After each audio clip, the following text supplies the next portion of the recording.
እንግዲህ በአጠቃላይ 74000 ሰው ቢይዝም ሰር አሌክስ ፈርጉሰን ስታንድ የሚባለው ትልቁ ስታንድ ሲሆን ሰር አሌክስ ፈርጉሰን ስታንድ በኖርዝ ስታንድ ወይም በቅጽል ስሙ ኖርዝ ስታንድ በሚባለው ይታወቃል። በአጠቃላይ ወደ 26000 ሰው በውስጡ ይይዛል። በጣም የሚገርም ነው። ይሄ ብቻውን ራሱ አንድ ትልቅ ስቴዲየም ነው።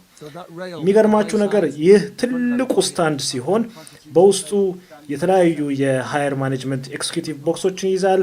እንዲሁም ኮርፖሬት ሆስፒታሊቲ ስዊቶችን ይዛል። ክለብ ኦፊሻሎች እና የፕሬስ ሰዎች የሚቀመጡበት ቦታዎች አሉት። ሜጋ ስቶር በውስጡ አለ። እንዲሁም ደግሞ የማንቸስተር ሚውዚየም ቀደም ብለን የጎበኘ ነው። ይህም በዚሁ በሰር አሌክስ ፈርጉሰን ስታንድ በኩል ነው ያለው። ሌላው እንግዲህ በጣም ያስገረመኝ ነገር ከዚህ ስቴዲየም ከፊት የምታዩት የአይነ ስውራን መቀመጫ ነው። ይህ ቦታ በድምጽ የታገዘ ለአይነ ስውራን ሀተታ የሚካሄድበት ወይም ኮሜንታተሮች የሚናገሩት ነገር በድምጽ የታገዘ ሁኔታ የሚቀመጥበት ቦታ ነው። ከሱ ባለፈ እንግዲህ እዚህ የቆምኩበት ባዶ ቦታ የምታዩት ቦታ ደግሞ ለአካል ጉዳተኞች በዊልቸር ገብተው ይህ ቦታ ማለት ነው ለአካል ጉዳተኞች በዊልቸር ገብተው ጨዋታውን የሚያዩበት አብሯቸውም ያሉ አጋዦቻቸው ደግሞ የሚቀመጡባቸው ቦታዎች ናቸው። ሌላው እንግዲህ የጀመርኩትን የሲት አረጅመንት ለመጨረስ ያህል ሰር ቦቢ ቻርልተን ስታንድ ወይም በሳውዝ ስታንድ በኩል ያለው ይህ ስታንድ 9500 ሰዎችን ይዛል። ሶስተኛው ደግሞ ስትሬትፎርድ ኤንድ ስታንድ በዌስት ስታንድ በኩል ያለው ነው። ዌስት ስታንድ ይህም 14000 ሰዎችን ይዛል።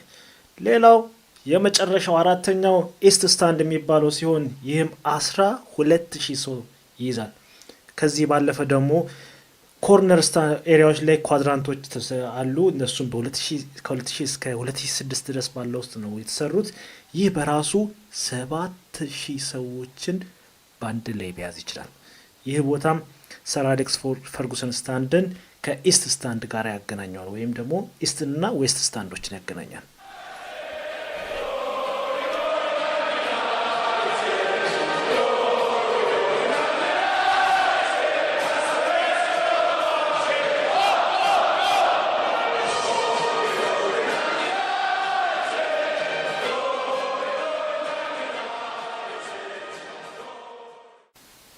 በቀጣይ ደግሞ የምናየው የተጫዋቾች ልብስ መቀየሪያ ክፍልን ነው።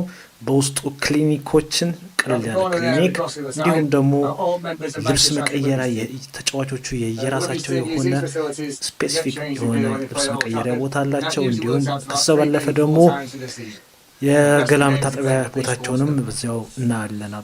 አብራችን ቆዩ እስቲ። And that's in use on the first meeting the players have when they come here on a match day. Which behind this wall is a wet area for the players. So ice baths, showers all around there for the players. In the door at that end, on the right, there's a small changing area for the coaches and another wet area beyond there. Now, people asked about the changing room, does it always look like this? Well, the answer is categorically no. Squads have got bigger over the years. When we first moved over here in early 1990s, we had, I think, 1 or 2 substitutes at the point then. And this here was the Manchester United changing room. Plain wooden benches, plain walls, very, very simple. When Ferguson walked through the door there, you could virtually touch everybody in the changing room. In between there was a blue room, and here where you guys are was the opposing side changing room, but their showers had just gone that way. ይህ ደግሞ እንግዲህ ሻወር የሚወስድበት ቦታ ነው።